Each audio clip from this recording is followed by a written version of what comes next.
বৰ্তমান সময়ৰ প্ৰতি লক্ষ্য ৰাখি কেনে মই মুছলমানসকলক এটা মেছেজ দিব বিচাৰিম, কাৰণ মই ভাবোঁ এইটোৱে পাৰফেক্ট টাইম এই মেছেজটো দিয়াৰ কাৰণে। বিশেষকৈ মই মুছলমানসকলক ক'ম, আপোনালোকে তিনিটা বিষয়ক বৰ্তমান সময়ত ইগনোৰ কৰক। ইভেন ভৱিষ্যত সময়লৈকেও আপোনালোকে এই তিনিটা বিষয়ক ইগনোৰ কৰিব লাগে। এই তিনিটা বিষয়ক কিয় ইগনোৰ কৰিব আৰু কিয় প্ৰয়োজন আছে এই বিষয়টো মই পিছত কৈ আছোঁ, আৰু লগতে মই এইটোও ক'ম এই বিষয়বোৰ কোনে উপস্থাপন কৰে, এই বিষয়বোৰ কোনে আপোনালোকৰ সন্মুখলৈ লৈ আনে।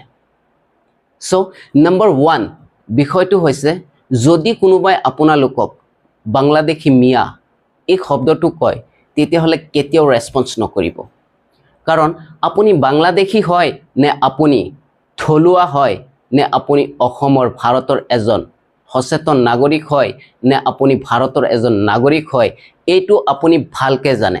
সো কোনোবাই যদি এনেকুৱা উচ্চতনিমূলক মন্তব্য কৰে বিলকুল ইগনোৰ কৰিব, কাৰণ এইবিলাক বিষয়ক লৈ যদি বৰ্তমান সময়ত আপুনি কোৰ্ট কাছাৰীত যায় তেতিয়াহ'লে তাত যে ইয়াৰ ওপৰত ভিত্তি কৰি কেনে আপোনাৰ ফালে এটা ভাল ফলাফল আহিব এইটো কেতিয়াও চিন্তা নকৰিব। নম্বৰ 2, কোনোবাই যদি কোনো মুছলমানক নিজৰ দেশ প্ৰেম প্ৰমাণ কৰিবলৈ কয় এই কথাটো ইগনোৰ কৰিব, কাৰণ আপুনি মই দেশখনক কিমানখিনি ভাল পাওঁ এইটো কাৰোবাক প্ৰমাণ দিয়াৰ প্ৰয়োজন নাই, আৰু কাম এনেকুৱা কৰক যাতে সন্মুখৰ ব্যক্তিয়ে প্ৰমাণ বিচাৰিবলৈ ভয় পায়। কাম এনেকুৱা নকৰিব যিবিলাক কাম কৰিলে নেকি সমাজত মূৰটো তল কৰি কেনে চলা ফিৰা কৰিব লাগে। নম্বৰ 3, কোনোবাই যদি কয় মুছলমান মানে সন্ত্ৰাসবাদী এই কথাটোকো ইগনোৰ কৰিব, কাৰণ মুছলমান মানে সন্ত্ৰাসবাদী নে কি এইটো আমি ভালকৈ জানো, কেৱল আমিয়ে নহয় সমগ্ৰ বিশ্ববাসীয়ে জানে। সো এতিয়া কথাটো হৈছে এই বিষয়বোৰ কিয় উপস্থাপন কৰা হয় বা কিয় উত্থাপন কৰা হয়। এটা বস্তু স্পষ্টকৈ মনত ৰাখিব, এই বিষয়বোৰ কোনোবা এজন ভাল নাগৰিকে কেতিয়াও উপস্থাপন নকৰে। এই বিষয়বোৰ উপস্থাপন কৰিবলৈ হ'লে বিশেষকৈ 2-3টা কাৰণ, এই 2-3টা কাৰণৰ কাৰণেই এই বিষয়বোৰ উপস্থাপন কৰে। 1 নম্বৰ কাৰণটো হৈছে, যদি কোনোবা ব্যক্তিয়ে নিজৰ ব্যক্তিগত লাভালাভ বিচাৰে তেতিয়াহ'লে এই বিষয়বোৰ উত্থাপন কৰিব। নম্বৰ 2, কোনোবা ব্যক্তিয়ে যদি ৰাজনৈতিক লাভালাভ বিচাৰে তেতিয়াহ'লে সেই ব্যক্তিসকলে এই বিষয়বোৰ উপস্থাপন কৰিব, উত্থাপন কৰিব। নম্বৰ 3, যিসকল ব্যক্তিয়ে সস্তীয়া জনপ্ৰিয়তা লাভ কৰিব বিচাৰে তেওঁলোকেও এই বিষয়বোৰ উত্থাপন কৰিব। এতিয়া কথা হৈছে, যদি বাংলাদেশী এই বিষয়বোৰক যদি আমি ইগনোৰ কৰোঁ তেতিয়াহ'লে কি বাংলাদেশী যে অসমত আছে নতুবা ভাৰতত আছে এইটো কি আমি বিশ্বাস নকৰোঁ নেকি? অফক'ৰ্ছ আমি কৰোঁ, বাট যিসকল বাংলাদেশী হয় প্ৰকৃততে বাংলাদেশী হয় সেই বাংলাদেশীসকলক সেই মতে দিয়ে তেওঁলোকক ইয়াৰ পৰা অতৰাই পঠাব লাগে। বাট এইটো বিষয়ত বা এইটো টপিকৰ ওপৰত মই বেলেগ এটা ভিডিঅ' ভালকৈ দিবলৈ চেষ্টা কৰিম।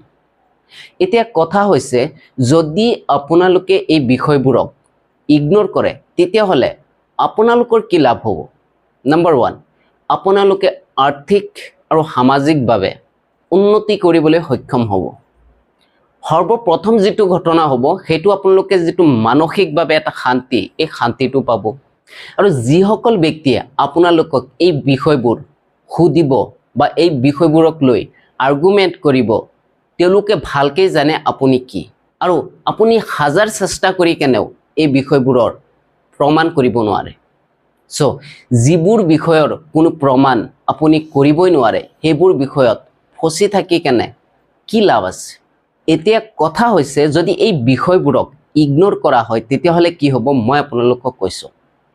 নম্বৰ 1, তেওঁলোকে চেষ্টা এইটো কৰিব যাতে আপুনি ৰেছপন্স কৰে, আৰু যেতিয়া নেকি তাত কোনো ধৰণৰ ৰেছপন্সেই নাহিব তেতিয়া তেওঁলোক চটফটাই থাকিব, আৰু আপোনালোকে তেতিয়ালৈকে চুপ থাকিব যেতিয়ালৈকে নেকি তেওঁলোকে ফিজিকেলি কোনো ধৰণৰ ষ্টেপ নলয়।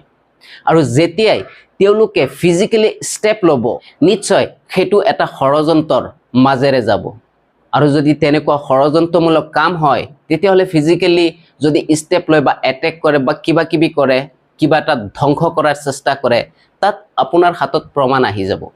আৰু এই প্ৰমাণটো লৈ যদি আপুনি কোৰ্টত যায়, তেতিয়াহ'লে আপুনি যে কেছখন হাৰি যাব এইটো কেতিয়াও নাভাবিব।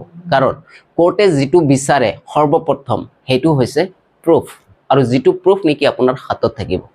আৰু এই কেছটো ইমান শক্তিশালী ৰূপে চলাই যাব যাতে ইয়াৰ পৰা এওঁলোকৰ হাৰি যোৱাৰ কোনো ধৰণৰ সম্ভাৱনাই নাথাকে।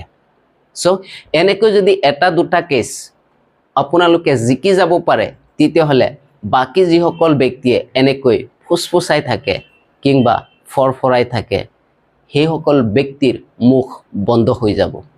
কাৰণ কোনেও নিবিচাৰে তেওঁলোকৰ জীৱনৰ বহুমূল্য সময়খিনি কোনো এটা জেলৰ কালকোঠাৰীত বন্ধ হৈ থাকক। সো আপোনালোকে এই কামবোৰ সচেতনভাৱে, জাগ্ৰতভাৱে এই সময়তো যদি কৰিব নোৱাৰে আৰু এই সময়তো যদি বিষয়বোৰ বুজি নাপায়, তেতিয়াহ'লে আপোনালোকে আগন্তুক 50 বছৰ নহয়, 100 বছৰ নহয়, 500 বছৰতো কিবা কৰিব নোৱাৰে।